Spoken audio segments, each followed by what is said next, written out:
আসমান সুন্দর, জমিন সুন্দর, সুন্দরী সুন্দরী পাল্লা।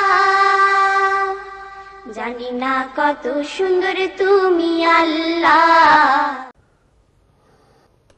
আসসালামু আলাইকুম ওয়া রাহমাতুল্লাহি ওয়া বারাকাতুহু। প্রিয় ভাই বোনেরা, ফিরে আসলাম আমাদের প্রিয় অনুষ্ঠান জীবন জিজ্ঞাসার সর্বশেষ সেগমেন্টে আমরা উপস্থিত। আমি বিরতিতে আসলে একটা মেসেজ পড়ছিলাম, মনে মনে অনেক খুশি হচ্ছিলাম, আবার মনে মনে ভয়ও পাচ্ছিলাম যে আমি এই চেয়ারে বসি জীবন জিজ্ঞাসার আজকে প্রায় 6 বছর চলছে। আগামী বছরের এপ্রিলে 7 বছর হবে। সো এখন আমি পার্সোনালি আমি নিজেকে চিন্তা করছিলাম যে আমি শেখের পাশে বসি, এত সুন্দর কথা শুনি, আসলে আমার এই বোনের মতো কোনো মেজর চেঞ্জ কি আমার ভিতর হয়েছে কিনা। আমি যেটা লক্ষ্য করলাম যে আমার আসলে এতটা মেজর কোনো চেঞ্জ হয় নাই।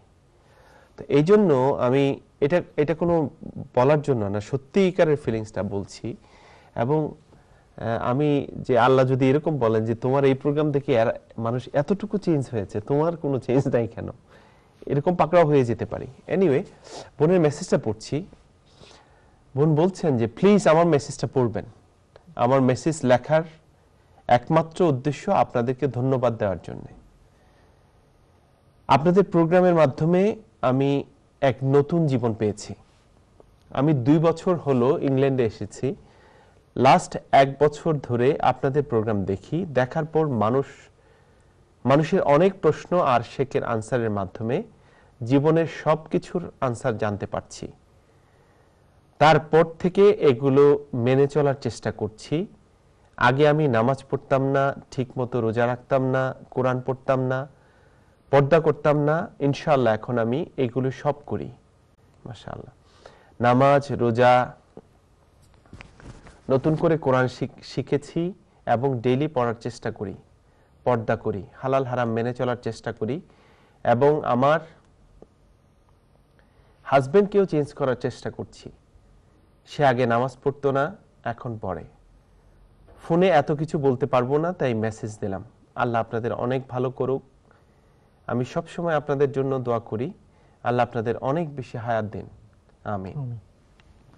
মাশাআল্লাহ, আমরা এই বোনের জন্য দোয়া করি। আপনি আমাদেরকে অনুপ্রাণিত করেছেন এবং আমাদেরকেও আরো পরিবর্তন হওয়ার জন্যই আপনার এখানে আহ্বান আছে। আসলেই আমরা আল্লাহর কাছে যেন আটকা পড়ে না যাই, ব্যক্তিগতভাবেই আল্লাহর কাছে এটা ফরিয়াদ করছি। আল্লাহ যেন আমাদের কথাগুলোকে অন্তর থেকে বের করেন এবং আমাদের এই অন্তরের কথাগুলো যেন অন্যান্য অন্তরগুলোকে নাড়া দেয়, সেটাই আল্লাহর কাছে আমাদের ফরিয়াদ থাকবে। কথার বাহার অথবা কথার শব্দচয়ন অথবা সাহিত্য অথবা কবিত্ব এটা মূল বিষয় নয়। মূল বিষয় হলো অন্তর থেকে কথাগুলো আসা।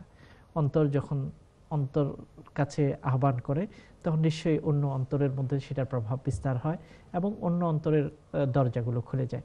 আমরা আল্লাহর কাছে এটাই দোয়া করি, আপনার এই আবেগ ঘন কথাগুলো আল্লাহ যেন কবুল করেন এবং আপনাকে যেন আল্লাহ হকের উপর অটল রাখেন, সত্যকে বুঝার, উপলব্ধি করার এবং সত্যর পথে মানুষকে ডাকার যোগ্যতা আল্লাহ আপনাকে দান করেন, সুযোগ আল্লাহ আপনাকে দান করেন। এবং সেই সাথে জীবন জিজ্ঞাসা যত পরিবারগুলোতে, যত জীবনে কোনো রকম ছোঁয়া এনেছে, আল্লাহ প্রত্যেকটা জীবনকে আরো উন্নততর করুক এবং এই প্রোগ্রামটিকে আল্লাহ তাআলা যেন আরো মানুষের কল্যাণে আল্লাহ তাআলা যেন ব্যবহার করে এবং আমাদেরকেও আল্লাহ সঠিক পথে যেন পরিচালিত করে, সেই মুনাজাত আল্লাহর কাছে করছি। আমরা চলে যাচ্ছি পরবর্তী কলারের কাছে। আসসালামু আলাইকুম। হ্যালো, আসসালামু আলাইকুম। ওয়ালাইকুম আসসালাম। বোন, আপনার প্রশ্ন বলেন। হ্যাঁ ভাই, আমার প্রশ্ন অনেকগুলা। তো প্রথম কোশ্চেনটা হচ্ছে এরকম যে আমার দাদা মারা গেছে, কিন্তু আমার আব্বু ঘরের ভিতরে আমার দাদার ছবি রাখছে। তাকে আমি অনেকবার বলছি যে ছবিটা রেখো না, কিন্তু উনি কোনোভাবেই সেটা বুঝতেছেন। উনি বলে আমি তো ওখানে পূজা করতেছি না, আমি শুধু ছবিটা আমার স্মৃতিস্বরূপ রাখছি, আমার বাবার ছবিটা। আমি তাকে যতবারই বলি সে অনেক রাগ করে। তো আমি তাকে বলছি যে আমি এবার দেশে গেলে আমি ছবিটা নামাই ফেলবো। তখন উনি বলছে তুমি কি আমাকে মনে কষ্ট দিতে চাও? তুমি কি বাবা মনে কষ্ট দিয়ে এই ধরনের কাজ করবা? তখন আমার কাছে একটু খারাপ লাগছে যে কি করা উচিত। তাকে আমি বুঝাইছি কিন্তু উনি আসলে ঠিক বুঝতেছে না। এক্ষেত্রে ওনাকে আর কি বলা যেতে পারে আমার? এটা হচ্ছে একটা কোশ্চেন। দ্বিতীয় কোশ্চেন হচ্ছে, আমরা মহিলারা যারা হিজাব করি তারা প্রায় সময় আছে, মানে প্রায় সময় না, অনেক মহিলারাই আছে যে ভ্রু প্লাক করে তারা সুন্দর করে নিজেদেরকে প্রেজেন্ট করে। আমি হাদিসে পড়ছি যে যারা ভ্রু চেঞ্জ করবে এটা জি। করা ঠিক না। কিন্তু কথা হচ্ছে টিভিতেও অনেক প্রেজেন্টার আসে যারা হিজাব করতেছেন ঠিকই, ইসলামের কথা বলতেছেন ঠিকই, কিন্তু তাদের সবার ভ্রু প্লাক করা। এরকম আমাদের ইসলামিক চ্যানেলগুলো আছে যেগুলা বাংলাদেশি না, বা ইসলামিক যে ইংলিশ চ্যানেলগুলা, আমার দেখে আমি ঠিক বুঝে উঠতে পারি না যে তারা ইসলামিক মেসেজ দিচ্ছে ঠিকই, কিন্তু তাহলে তারা কেন কেন ওই কাজটা, হ্যাঁ হয়তো বা এটা অনেকে ভাবে অনেক ছোট জিনিস বা অনেকে ইগনোর করে, কিন্তু এটাও তো একটা, আমার কাছে মনে হয় একটা ইসলামের অংশ। ট্রু। ধন্যবাদ। ঠিক এটা আছে আপনি বোন। একটু আমাকে ক্লিয়ার করে বলবেন। জি। আরেকটা কোশ্চেন, সেটা হচ্ছে আমার কাজের পরিবেশে আমাকে জিজ্ঞাসা করা হয়েছিল যে তোমরা অ্যালকোহল খেতে অ্যালাউড না, কিন্তু তোমরা যেসব প্রোডাক্টের মধ্যে like say perfume or hand sanitising something liquid, এগুলোর মধ্যে অনেক সময় অ্যালকোহল থাকে খুব সামান্য অ্যামাউন্টে, জি। তো তুমি কি এটা ইউজ করা অ্যালাউ কিনা? তখন আমি তাকে বলছি যে অ্যালকোহল খেতে অ্যালাউড না, বাট এটা ইউজ করি, কিন্তু এটা তো আমাদের ভিতরে শরীরের ভিতর চলে যাচ্ছে না, তো এটা আমাকে যদি পরিষ্কার রাখে তো আমি এটা ইউজ করতে অ্যালাউ। কিন্তু ঠিক আমি, আছে। আমার কাছে পরে মনে হচ্ছে আমি কি অ্যান্সারটা তাকে ঠিক মতো দিতে পারছিলাম কিনা, আপনি আমাকে একটু ক্লিয়ার করে বলবেন। ওকে বোন, জাযাকুমুল্লাহ। আপনার তিনটা প্রশ্ন, আরেকজন কলার অনেকক্ষণ ধরে ওয়েট করছেন, ওনার প্রশ্নটাও নিয়ে নিচ্ছি। আসসালামু আলাইকুম। ওকে, চলে গেছেন, আবার ফিরে আসবেন ইনশাআল্লাহ। জি, তিনটি প্রশ্ন বহন করেছেন। আপনার আবেগকে আমরা অনেক অনেক মূল্যবান মনে করছি, এবং আপনি ইসলামের উপর থাকার যে চেষ্টা করছেন, আল্লাহ তাআলা এই চেষ্টাকে যেন কবুল করেন, সেটার জন্য দোয়া করছি। হ্যাঁ, আপনি প্রথম বিষয়ে যেটা কাজ করেছেন, আপনার বাবাকে বোঝানোর চেষ্টা করেছেন, এটা সঠিক কাজ করেছেন। হ্যাঁ, তারপরে যদি না বুঝে আপনি কৌশলে হয়তো আরেকটু সময় দিবেন, যাতে করে তিনি মনে কষ্ট না পায়, কারণ বাবার এখানে একটা ইমোশন জড়িত হয়ে গেছে। তিনিও তার বাবার প্রতি শ্রদ্ধাশীল, সেই জন্য তার ছবিটাকে সামনে রাখতে চান। নিশ্চয়ই তিনি পূজাও করবেন না, তারপরেও পূজা না করলেও ছবিকে এইভাবেই কিন্তু ছবিগুলোকে সম্মান করতে গিয়েই কিন্তু মূর্তি পূজার সূচনা হয়েছে। আর এই কারণেই আল্লাহ নবী ছবিগুলোকে এভাবে রাখতে নিষেধ করেছেন। আপনি অব্যাহত রাখুন, একটু সময় নিয়ে করার চেষ্টা করুন, হয়তো সময় নিয়ে করলে এই কাজটি আরও সহজ হবে।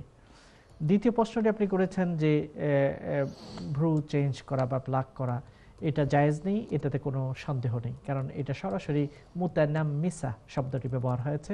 যারা ভ্রুকে পরিবর্তন করে চিকন করে তাদের উপর লানতের কথা হাদিসের মধ্যে এসেছে। এই জন্য এটা কোনোভাবেই জায়েজ নেই। হতে পারে অনেকে ইসলামিক প্রোগ্রাম করেন, তারাও এটা যদি করে থাকেন, এটা তারা না বুঝে করে থাকেন, অথবা যদি বুঝে করেন, আল্লাহ যেন তাদেরকেও নিজেদেরকে সংশোধন করার সুযোগ দান করেন। হ্যাঁ, অন্যকে ছোট করার উদ্দেশ্য নয়, আমরা নিজেই নিজেকে সংশোধন করার জন্য আমরা চেষ্টা করব। তবে এটা একটা মহামারীর আকার ধারণ করেছে, অনেক ধার্মিক মহিলাদেরকে এরকম করতে দেখা যায়, অথবা তারা এরকম করার প্রতি আগ্রহী থাকেন। সৌন্দর্য আল্লাহ যেটা দিয়েছে এটার উপর আপনি সন্তুষ্ট থাকুন, এটার ভিতরেই আলো থাকবে। মানুষের হাত দিয়ে মেকআপের মাধ্যমে যে সৌন্দর্য, এটা আলোকিত সৌন্দর্য নয়। আর যেটা স্বাভাবিক সৌন্দর্য, সেটাই হচ্ছে আলো সম্বন্ধ এবং ন্যাচারাল সৌন্দর্য। আপনি বাজারে যদি যান, দুটো জিনিস যদি দেখেন, একটা হচ্ছে তাজা ফুল, আরেকটা দেখতে পাচ্ছেন যে মানুষের কাগজের তৈরি সুন্দর ফুল। কাগজের তৈরি সুন্দর ফুলটা এতই সুন্দর যে খুবই আকর্ষণীয়, কিন্তু তাজা ফুলের মতো হবে না, কারণ সেটাই ন্যাচারাল। তেমনিভাবে আপনার সৌন্দর্য যেটা ন্যাচারাল আল্লাহ দিয়েছে, ওইটাকেই লালন পালন করার জন্য চেষ্টা করুন। মেকআপ ইত্যাদির মাধ্যমে, শরীরের চেঞ্জ ইত্যাদির মাধ্যমে ওই সৌন্দর্য অত্যন্ত ক্ষণস্থায়ী, এবং সেটা পরবর্তীতে আপনাকে ভয়াবহ অবস্থার দিকে নিয়ে যাবে। আর তাছাড়া হিজাব, এটাকে আমরা শুধু কালচারাল কারণে করব না, হিজাব এটাকে শুধু পারিবারিক চাপে করব না, অথবা হিজাব এখন একটা ফ্যাশন হয়ে গেছে। আমি একটি হিজাবের উপর একটি আর্টিকেল পড়ছিলাম, সেখানে লেখা হয়েছে এখন মহিলারা হিজাব বেশি পছন্দ করে এই জন্য, কারণ হিজাব দিয়ে খুব সহজে বিভিন্ন রকম হিজাব করে তার সৌন্দর্যকে বিভিন্ন রকম করা যায়, বৈচিত্র্য আনা যায়। যেটা যদি সবসময় মাথার চুল মানুষের কালোই থাকে বা একরকমই থাকে, কিন্তু হিজাব যখন এক এক দিন এক এক রঙের পরে বা এক একভাবে পরা হয়, তাহলে হিজাবটা সৌন্দর্যটাকে বৈচিত্র্যময় করা যায়। এই জন্য অনেকে হিজাব করেন, এরকম ওখানে লেখা হয়েছে। তাছাড়া অনেকে হিজাব করে কারণ হিজাব না করলে চুলকে গোছানো, আছড়ানো এবং চুলের যত্ন নেওয়া, কন্ট্রোল করা, এটা একটা জটিল ব্যাপার হয়ে দাঁড়ায়। তো এর বাইরে যদি হিজাব করা হয় তাহলে খুব ইজিলি নিজেকে পরিপাটি করা যায়। এসব যদি কারণ হয় কখনো এটা সওয়াব তো হবেই না, বরং এটা একটা গুনাহের কারণ হবে। হিজাব করব খুব সাদাসিধা হিজাব। হিজাবটাই যদি মূল, হিজাবের যেটা লক্ষ্য সেটা হলো নারীকে যে আল্লাহ সৌন্দর্যময় করেছেন সেটার দিকে যাতে অন্য পুরুষের লোলুপ দৃষ্টি না পড়ে বা সেই সৌন্দর্য যেন তাকে খারাপ চিন্তার দিকে নিয়ে না যায়, এটাই হচ্ছে মূল ফিলোসফি। এখন হিজাব দিয়ে যদি সেটাকে আপনি আরো বাড়িয়ে দেন তাহলে তো আল্লাহ যে ফিলোসফিতে কারণে হিজাব দিয়েছে সেটা হলো না। এই কারণে আমাদেরকে খেয়াল রাখতে হবে। আপনি যদি সহি নিয়তে, শুদ্ধ নিয়তে যদি হিজাব করেন, আপনি রাস্তা দিয়ে হাসছেন, আপনি ইসলামকে প্রচার করছেন, কারণ আপনার হিজাব মানুষকে ইসলামের কথা বলছে। একটি অমুসলিম সমাজে একজন নারী যখন হিজাব পরে সে মানুষের চোখের দৃষ্টিকে অগ্রাহ্য করে যখন চলে, সেই ইসলামকে সে পথে পথে প্রচার করছে ইনডাইরেক্টলি। কিন্তু নিয়ত যদি শুদ্ধ না হয় সেই সওয়াব পাওয়া যাবে না। সর্বশেষ আপনি বলেছেন পারফিউমে যে অ্যালকোহল থাকে সেটা ব্যবহার করা যাবে কিনা। হ্যাঁ, অ্যালকোহল একটা হচ্ছে ড্রিঙ্কিং অ্যালকোহল, সেটা নাপাক, যেটা মানুষকে ড্রাঙ্ক করে। কিন্তু কেমিক্যাল অ্যালকোহল বিভিন্ন রকম হয়, সবগুলো নাপাক নয়। এই জন্য কোনো কোনো পারফিউমে যখন অ্যালকোহল থাকে, যেটা কেমিক্যাল অ্যালকোহল অথবা প্রিজারভেটিভ, সেগুলো ব্যবহার করা যেতে পারে অল্প অ্যামাউন্টে। এই কারণে পারফিউমের সব পারফিউম আবার হালাল এটাও বলা যাবে না, তবে সেখানের অধিকাংশ অ্যালকোহল যেগুলো ব্যবহার হয় এগুলো কেমিক্যাল অ্যালকোহল এবং সেগুলো ড্রিঙ্কিং নয় বা সেটা হারাম বা নাপাক নয়।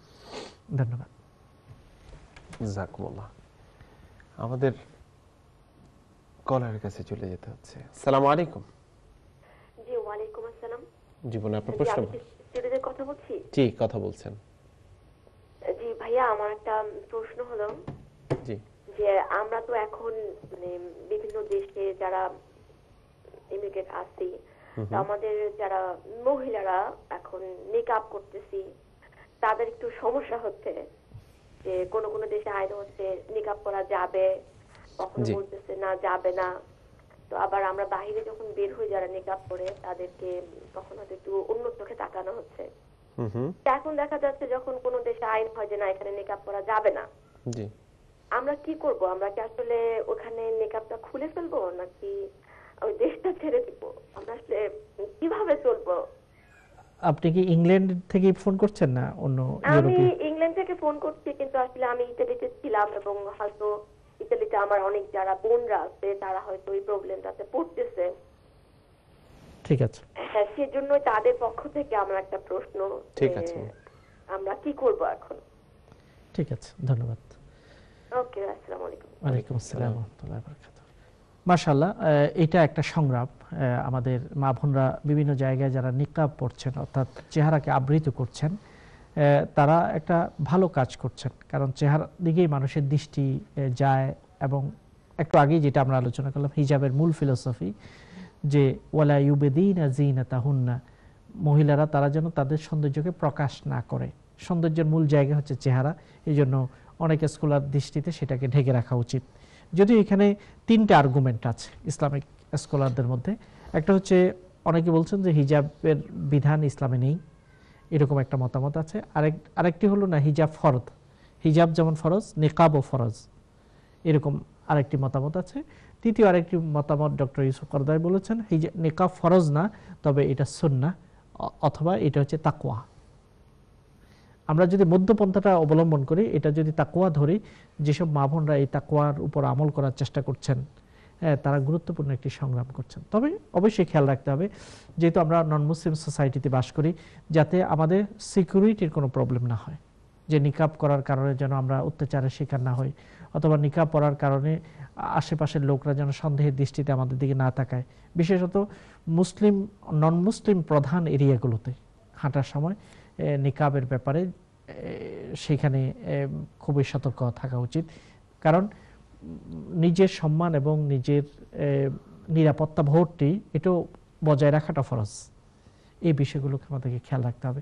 তবে মুসলিম প্রধান এসব জায়গাগুলো আছে, যেমন লন্ডনের বিভিন্ন জায়গা আছে মুসলিম প্রধান, সেখানে নিকাবটা অত্যন্ত পরিচিত, অথবা বার্মিংহাম অথবা বিভিন্ন জায়গায়, সেখানে অবশ্যই নিকাব করা উচিত, যেহেতু সেখানে নিকাবটার মাধ্যমে কোনো এরকম সিকিউরিটি প্রবলেম ইত্যাদি হয় না। কোনো কোনো জায়গা আছে যে 99%ই হচ্ছে নন মুসলিম, সেখানে হয়তো নেকাব করাটা একটু রিস্কি হতে পারে, এই জন্য ওই রিস্কটাকে অ্যাসেস করার চেষ্টা করবেন। তবে যেহেতু এইসব দেশগুলোতে এখনো কোনো এটা নিষিদ্ধ নয় এবং অন্যের ধর্মীয় অধিকারের ব্যাপারে মানুষ শ্রদ্ধাবোধ এইসব দেশগুলোতে আছে, সেই জন্য ইনশাআল্লাহ কোনো অসুবিধা হবে না। জি, আমরা চলে যাচ্ছি পরবর্তী করে, আমাদের হাতে সময় একদম কম। আসসালামু আলাইকুম। আসসালামু আলাইকুম। ওয়ালাইকুম আসসালাম, আপনার প্রশ্ন বলেন। জি ভাই, আমার একটা প্রশ্ন হইলো, আমি ফরজ নামাজ পড়াম, ফরজ নামাজ পড়ার গিয়ে আমি 2 রাকাত পড়িয়া আমি সূরা দোয়া মা সূরা সপ্তাহ পড়িয়া আমি সালাম ফিরে মনে হইছে যে আমার ফরজ আমি আরো 2 রাকাত পড়ছি না। আমি আনামাতি উবাই গেছি, উবাইয়া আবার বাকি 2 রাকাত পড়িয়া সুজুদা দিয়া আবার সারা পড়ে সালাম ফিরাইছি। কিন্তু মাসটা ফরজ নামাজটা আমার হইছে না, আমি আবার রিপিট করতাম হইব, অর্থাৎ আমি জানতাম সেটা আমি বড় আরে করাম নামাজটা লইয়া। ঠিক আছে, ওকে। জি, উত্তর হলো আপনার নামাজ হয়েছে যদি 2 রাকাত ফরজ পড়ার পরে আপনি সালাম ফিরিয়ে ফেলেন ভুলে, এবং এরপরে মনে হওয়ার পরে যদি আবার দাঁড়িয়ে যান তাহলে নামাজ হবে। তবে শর্ত হলো এইটাই যে 2 রাকাত সালাম ফিরানোর পর আপনি যদি কথা না বলে থাকেন, অথবা যদি আপনি সরে না যান নামাজের জায়গা থেকে, অর্থাৎ আপনার বুক কেবলা থেকে যদি ফিরে না যায়, অথবা নামাজ ভঙ্গ হওয়ার মতো যে কারণগুলো আছে ওগুলো যদি না করে থাকেন, তাহলে আপনার নামাজ হয়ে গেছে, কোনো অসুবিধা নেই। যদি নামাজ ভঙ্গর কোনো কারণ মাঝখানে হয়, 2 রাকাত সালাম ফেরানোর পর আপনি কথা বলে ফেলেছেন, তখন আবার শুরু থেকেই পড়তে হবে। ধন্যবাদ। জাযাকুমুল্লাহ। প্রিয় ভাই বোনেরা, শেষ করছি আমাদের প্রিয় অনুষ্ঠান জীবন জিজ্ঞাসা। শেখ, শুকরিয়া। অনেক শুকরিয়া আপনাকে এবং সেই সাথে আমাদের দর্শক যারা ছিলেন, আল্লাহ সবাইকে যেন জাযায়ে খায়র দান করেন। আমিন সুম্মা আমিন। প্রিয় ভাই বোনেরা, আবারও বিজয়ের এই মাসে আল্লাহ যেন আমাদেরকে বেশি বেশি করে কোরআনের সেই শিক্ষাগুলো অর্জন করার এবং মেনে চলার তৌফিক দেন। আল্লাহর কাছে এই তৌফিক কামনা করে, আমার প্রিয় দেশ বাংলাদেশের দীর্ঘায়ু কামনা করে আমরা আমাদের জীবন জিজ্ঞাসা এখানে শেষ করছি। ওমা তৌফিক ইল্লা বিল্লাহ। আসসালামু আলাইকুম ওয়া রাহমাতুল্লাহি ওয়া বারাকাতুহু। দুনিয়া সুন্দর, মানুষ সুন্দর, আসমান সুন্দর, জমিন সুন্দর, সুন্দরী সুন্দরী পাল্লা। জানি না কত সুন্দর তুমি আল্লাহ।